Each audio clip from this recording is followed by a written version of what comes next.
All right. Why Bethesda was never that great. The last few years have not been kind to Bethesda. It wasn't that long ago that they were being praised as one of the best developers in the industry, and Todd Howard, the mighty God Howard. Todd Howard. Fast forward a few years, and here we are. Players deceived, refunds denied, helmets moulding. First it was the paid mods, then the ungodly launch of Fallout 76. Yeah, I remember when that game came out. That was not a big help. This was a really big offender. And it's probably one of the first games to kick off the whole games being released on day one and they're buggy as shit. This was a really big highlighter game for that. And then everything else. Fans could not believe what they were seeing. True. Bethesda had fallen. This downward spiral was free entertainment for some, a heartbreaking loss of $60 for others. Yeah. Not only a loss of $60, and possibly $300 in some years of your life if you happen to purchase one of the moldy red power armor helmets, but moldy red power armor helmet. Were they actually moldy? That's so funny. Like, I stopped buying collector's editions of games and game consoles after, what was the last one I bought? I'm trying to remember. Was it the Fallout lunchbox? Maybe the last thing I bought that Halo 3 collector's edition thing where it just came with a Master Chief helmet.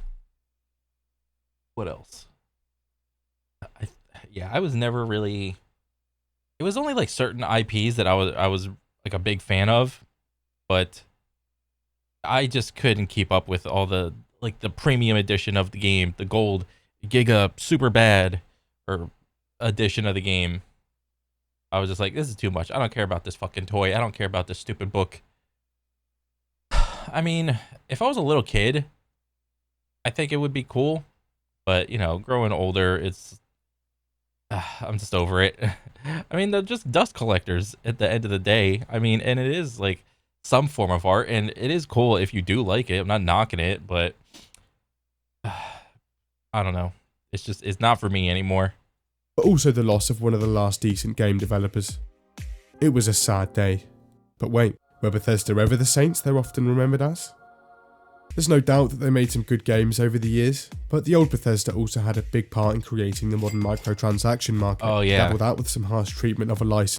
Oof, give me my royalties. The chief offender? Well, we can all thank Bethesda for modern gaming because of the horse armor. And what was it from? Was it Oblivion? I'm pretty sure it was Oblivion that had the horse armor. There were like other games that had little microtransactions but they were smaller. Oblivion came out and it was massive, and then they had a shitload of DLCs, and one of the DLCs was a horse armor, and it was a cosmetic. It didn't make the horse more tanky or anything. It was simply a cosmetic. Company, indirectly causing 30-odd layoffs as a result, and a few petty lawsuits over brand protection, and you've got some pretty dodgy moves from Todd and the boys. But before we get into those, something I'm sure you're all familiar with. It's no secret that game director Todd Howard has invested pretty heavily into his speech. The game will be severely broken at launch. Speech 100, lie.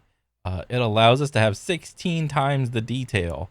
There will be no refunds. All of these are true. Oh, but this is the E3 crowd. It allows us to have 16 times the detail. Oof. That line did not go over too well in retrospect. Yeah, but at the time, I would love to know everyone's like reactions in the audience. You know, most of the time it's gonna be like, what do you call it? Like game reviewers, game critics, and you know, at the time, the E3 convention, this was like the bee's knees. The Electronic Entertainment Expo, that's what it was. the big convention for all the video games to release and be like, oh, we're coming out with this year. This is our trailer. This is our gameplay update, so on and so forth. But I would have loved to have heard people's reactions to 16 times the detail. The man's lies are infamous. The most famous example of Todd's sly tongue was probably at E3 last year, when he made some very interesting promises for the latest Fallout. As a matter of fact, you'll never even see a server when you play. Oh. Oh my. This is not looking good. Never see a server. Oh, then why am I disconnecting from servers?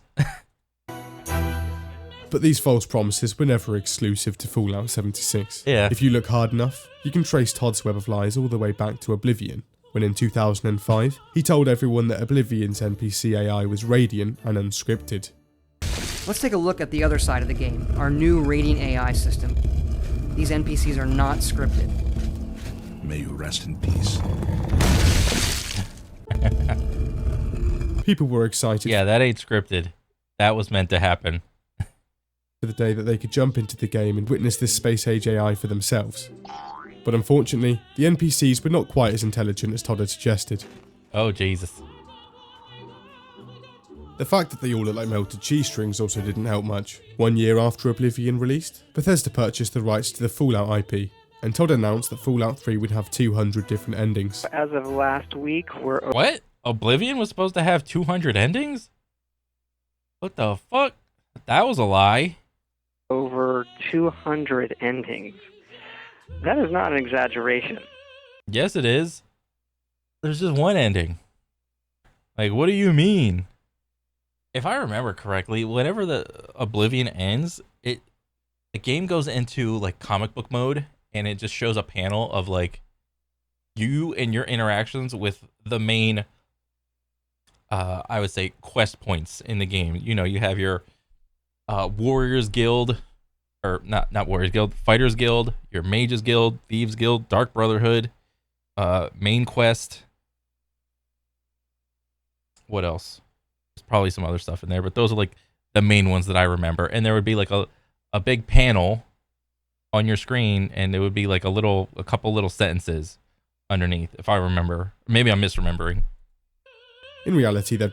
And if he's trying to come over here and say, oh, that each one, we've made a couple different panels for whatever you did in that guild, and then it's like, if a panel qualifies as an ending, and then you're gonna come over here and say, and just spin the endings like a lock, like numbers on a lock, and just say you have over 200 endings, that's bullshit, man.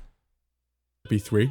A few different ways to go about getting them, and then lots of slight variation with the ending slideshow, depending on your karma and side quest choices during the game. After having just perfected AI, Todd now looked to improve quests. They would also become radiant, meaning that they could be redeemed infinitely, until the end of time. Yes, I remember that. That was a key selling point in Skyrim. The infinite spawning quest, or at least side quests, that never went away. And as long as you just keep on doing them, the townsfolk will still run up to you and just keep on giving you side quests.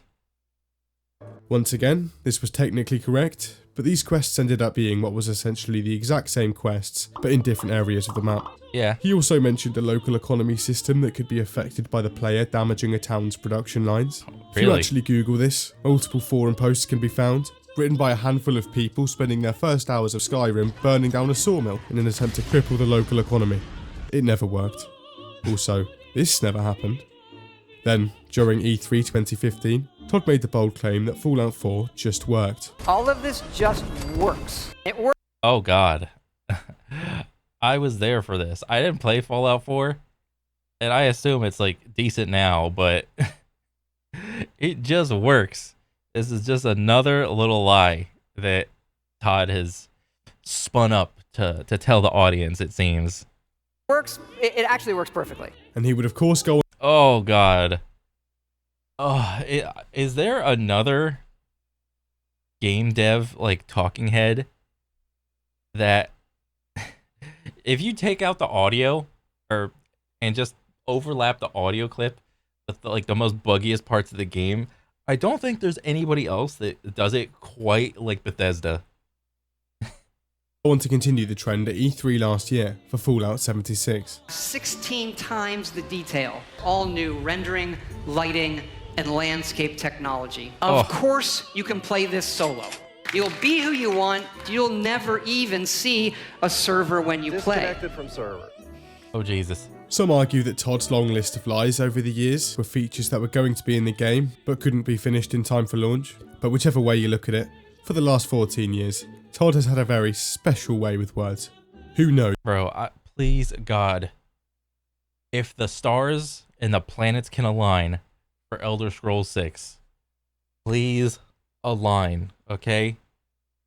Don't, if there's like infinite quests, procedurally generated dungeons, and all that noise in Elder Scrolls 6, oh my God, please help me. What Todd has planned for their next release. The horse Amor. This bad Back boy. again to 2006, and Bethesda had just released Oblivion. It was their best-selling game at the time, selling almost 2 million copies in the first 20 days of release, and things were looking pretty good. It didn't just sell well either. Oblivion was pretty much praised by critics across the board, Yeah. and believe it or not, even praised for its graphics at the time. A very foreign concept for any modern Bethesda title. Even though the NPCs weren't exactly what was promised, they still worked. Occasionally. But anyway, the game sold well and people liked it. But then, everything changed. Just a month after launch, they released something for $2.50. Something so small, something so trivial that they... Okay, when I played Oblivion, I was a little kid, okay? Like, how old was I? Like 14, 15, 16, somewhere around there, playing Oblivion. So, when the horse armor came out, I thought it was just an innocuous little thing. I didn't pay any mind to it. You wouldn't hear the end of it for years to come. A few pieces of armor for your in-game horse. The armor didn't even protect the horse, it just made it look a bit cooler. Supreme. Making DLC like this at the time wasn't very common, especially for a game as big as Oblivion, and people were not happy. But Bethesda kept on releasing these pricey DLCs, although the rest were. Oh God, I remember I bought all these DLCs, man, on the 360. Oh, the Thieves' Den, ooh. This was a good one. The Wizard Tower. Ooh, that was another good one. The Vile Lair. Oh my God. The Orrery. Bro, I am seeing all these DLCs and I'm just like, oh, the memories are coming back. The Mehrunes Razor. More reasonable. Other developers took note of what Todd and the team had pulled off here, and here we are today. Modern gaming is where we're at right now. Fallout 3 and the original Skyrim missed out on the Oblivion treatment, but these microtransactions would later return in the form of the Creation Club for Fallout 4 and Skyrim Remastered. One of the first items on sale was $3 horse armor. Also, a fun fact about the Creation Club, when new mods were added and updates, every mod was installed directly onto your hard drive, regardless of whether you actually purchased it or not. When you actually went to buy the mod, you were just paying for a tiny ESP file that unlocked the mod files. This bloated everyone's hard drive with multiple gigabyte mod updates every month. Oh, Jesus. I had no idea that was the issue with Skyrim on PC. Jesus. Because when I played Skyrim, I played that shit on the 360. Like, oh, was it on 360 or the one after the 360? I don't remember. When I played Skyrim, it was on a console. Oh my God. So they gave you all the DLC, but you simply just bought the key to unlock it all. Oh my, that's so funny. And with a little know-how, you could create these ESP files yourself. Some more ingenuity from the development team at Bethesda. The bugs. Here we go.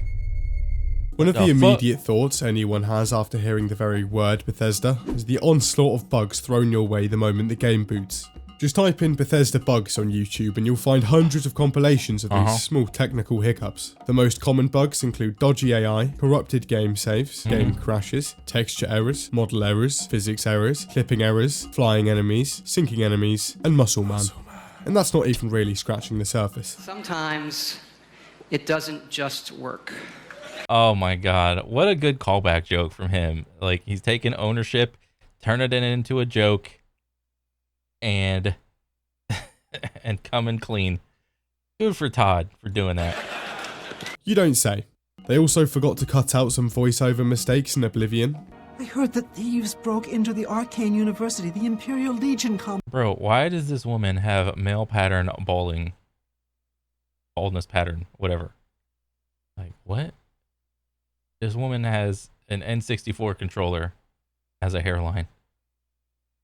What is happening? compound and the temple all on the same night. Wait a minute, let me do that one again. What? I heard the thieves broke... What? That's a line that made it into the game? Oh my god, that's so funny. Broke into the arcane... That and the characters swapping voices halfway through their dialogue. I could be banished for telling you. Okay, I'll show you. The games are buggy. Oh my god. Yeah, I do remember that. Oh, that was actually really funny. But as a little kid, I didn't really think it was a big deal. I think I became more critical the older I got and the more wise I got to all the bullshit. You can fool little kids like so easy, man. And Fallout 76 was of course no different. I've actually read multiple Reddit posts claiming that Bethesda's recent patches for the game are bringing in more bugs than the ones they're fixing. There's also an audio bug that has been fixed multiple times at this point, and some people are still saying it's in the game. Bugs are a consistent feature of Bethesda's games, Yeah. and many people in turn blame the engine the games run on. As of 2019, Bethesda's games run on an engine that's core is now actually old enough to drink, as pointed out by a gent in one of my comment sections. Wow. I've looked into the whole game engine argument, and the common consensus is that the age of an engine isn't necessarily a problem, providing you've got a team of software engineers who can efficiently update and optimize it. I mean, Rockstar's game engine for GTA 5 and Red Dead Redemption 2 is a heavily upgraded version of an engine that was used for their 2006 ping pong game. The engine is still perfectly capable. That's right, this game right here is running on an engine from this game here. But how the f*** do you Bro, that's so funny. The ping pong game carved the path for Rockstar. That's so funny. explain this shit, Todd? Judging by their last two games, Bethesda doesn't quite have the same level of proficiency in their software development team. The current engine being used, the Creation engine, is a heavily upgraded version of the 1997 NetImmerse engine, which was the core engine used to make every game from Morrowind to Fallout 76. Bro, why don't these companies just like make the transition to like a more popular engine to like Unreal or some shit? I'm sure there's like bugs and shit with like Unreal, but it's the one that gets the most, I don't know, updates or whatever. And they like, I know Unreal Engine has its own YouTube channel. Okay. How about that? Where's the Creation Engine YouTube channel? That's like Creation Engine 3.9. All right. Look at what we have. We have scatter effect, subsurface ray tracing, bouncing off the reflection of the water and the light rays, coming through the trees and the leaves. And you could tell through the shadows and the peach fuzz on the people's faces and shit. Like, where's the Creation Engine YouTube? There is none, because it doesn't exist. But there is an Unreal Engine YouTube. I know that. And everyone is most of the time, people are excited when people start using Unreal Engine. Others claim that Bethesda don't put enough work into bug testing, but regardless of how the bugs actually get in there, the worst part about them is that they always end up staying, because Bethesda rarely ever bother to patch them out. There are still hundreds of known bugs in Skyrim, and even the recent Skyrim remastered, and modders have been left to do Bethesda's dirty work. Bethesda know these bugs exist, but they still just sort of stand there like, oh, that sucks. Oh well. So basically, Well, the reason they stay in there like that is because the mod community tells them to don't fucking patch it. All right? The mod community will find all the bugs, fix the bugs, and just make the game better. All right? And Bethesda is at least smart enough to do that for them. Okay? Just make the game, and that's it. Don't patch it. We got it. Okay? For the last 14 years, every single one of Bethesda's games has been a massive buggy mess, left to be fixed for free by avid fans who just wanted to go 5 minutes in their game without being launched into the stratosphere. Apparently that was too much to ask. Streamlining. Some see it as the games being made more accessible and efficient, others call it dumbing down and streamlining. Whichever way you look at it, you can't really argue that Todd hasn't been flushing away features for the last 14 years. A good example of this is the development of Fallout's progression system. Fallout 3's progression had depth, and was pretty consistent to the original 2 Fallouts, including the special attributes, skills, and perks. Then for Yeah, I played Fallout 3 and I played Vegas. This was awesome. Did they not have this in Fallout 4 and like so on and so forth? Bethesda's next Fallout, Todd went with the less is more approach and thought, let's integrate skills and perks into the special attribute table. For Fallout 76, Todd just said, you know what, just give him a pack of cards. Oh shit, that seems like it sucks. Okay. Compared to the older Fallouts, Fallout 4 also had much simpler dialogue, so much so that 2 of the most popular mods for Fallout 4 actually reverted the dialogue tree to the original format and removed the characters' voiceover lines. Also, the dialogue choices themselves pretty much equated to saying yes 3 times with different layers of paint, and then the option to ask a question. Oh, that's as dog opposed shit. to the much more complex New Vegas style of dialogue. The repair feature was removed, there was no karma system, and side quests no longer added to the ending slideshow. What? There also wasn't much room. What happened to Fallout, man? Literally get dumbed down. Oh my god. Bro, this is news to me. I still haven't even played Fallout 4. To play as an evil character either, which was a staple in previous releases, and so on. People felt like there was a lot missing. Lawsuits and contracts. Although we all paint him as the villain, Todd isn't really the one who pulls the strings. The real decisions are made by the people at ZeniMax Media, who are the parent company of Bethesda Softworks, who are the parent company of Bethesda Game Studios. Ever since ZeniMax was set up in 1999, it's been caught up in a number of lawsuits, many of them quite questionable. For starters, Bethesda Softworks started out in the 80s developing sports games, with a game called Gridiron in 1986 being the game the company was built on. One of the key players behind the early Bethesda games was a guy called Chris Weaver, and after the success of Bethesda's early games, Chris approached a lawyer named Robert A. Altman. Together they co-founded ZeniMax in 1999, with Weaver in charge of the games and Altman in charge of the business. 3 years later, executives gathered round the high table at ZeniMax and voted to flush Chris out of the business. A pretty cutthroat decision considering it was the man who partially built the company. And then there was Bethesda's contract with Obsidian Entertainment for Fallout New Vegas. After the immediate success of Fallout 3, Bethesda wanted to capitalise on another Fallout release. They licensed Obsidian, a development team comprised of ex-Fallout 1 and 2 developers, to create a spin-off Fallout on Bethesda's flawless game engine. Obsidian were then given 18 short months to develop the game. They were paid up front. Oh shit. Vegas was only made in 18 months? Holy crap. Well, they did a bang-up job because Vegas is freaking awesome still. By Bethesda for the development, and signed a contract that meant they only receive royalties on the game if it reached a score of 85 on Metacritic. New Vegas fell short of the royalty requirement by 1 point, hitting 84, and thus... Oh, what? Oh, that seems rigged. But the user score, 87. But they probably don't go off the user score. God dang. Something happened. Something fishy seems like it's a muck. No royalties were sent their way. That, coupled with Microsoft cancelling a 7-month deep project with them, ultimately resulted in 20 to 30 layoffs from Obsidian staff. Bethesda has also been extremely aggressive in their marketing and branding practices, waving around hefty lawsuits to companies and fans over 16 times the lawsuits. brand protection. They threatened Mojang with a lawsuit in 2012 due to Mojang naming a game Scrolls, and more recently, a small indie developer had problems because their game was titled Pray for the Gods. In both cases, the names had to be changed. Oh, that sounds stupid. Just over a year ago, Bethesda released Fallout 76, and the lid finally blew. A decade of frustrations and complaints, all neatly packaged into one $60, barely functioning online experience. Oh yeah, I think when Fallout 76 came about, when they started describing how it would go, I just wasn't interested in this type of game. So I was just like, okay, I'll just watch it from the side and see what it's about. And oh my god, on day one, you'd be lucky if you could find someone that was playing the game on Twitch or something. Fallout 76 had it all. The lies, bugs, crashes, microtransactions, awful PR.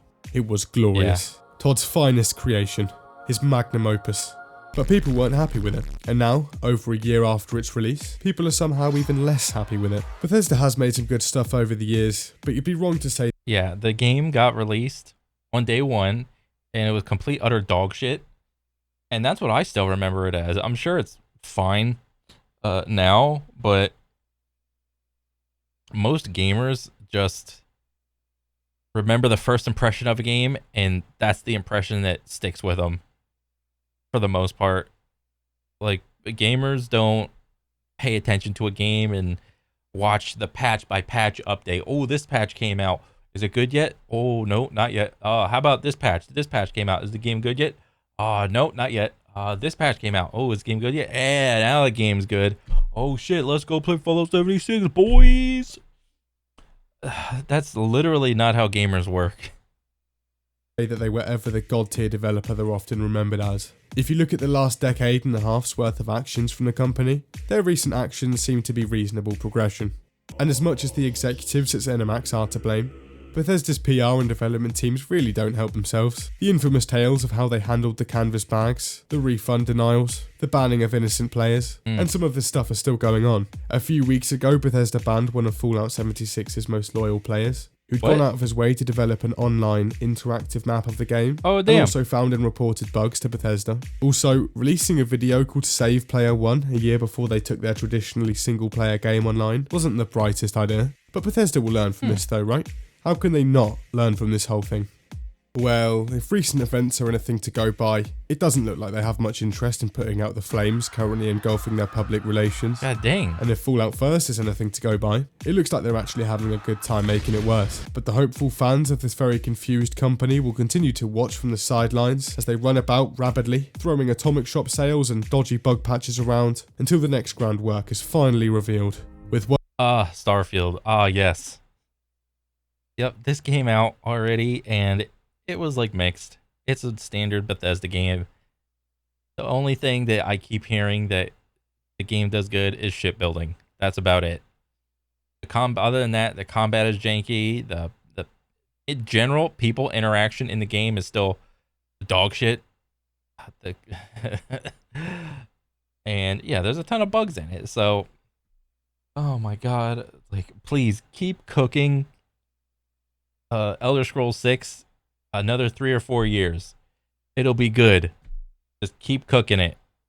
Please, please. One man, and one man alone, knowing whether it will be worthwhile or just another big fat lie. Yeah. Well,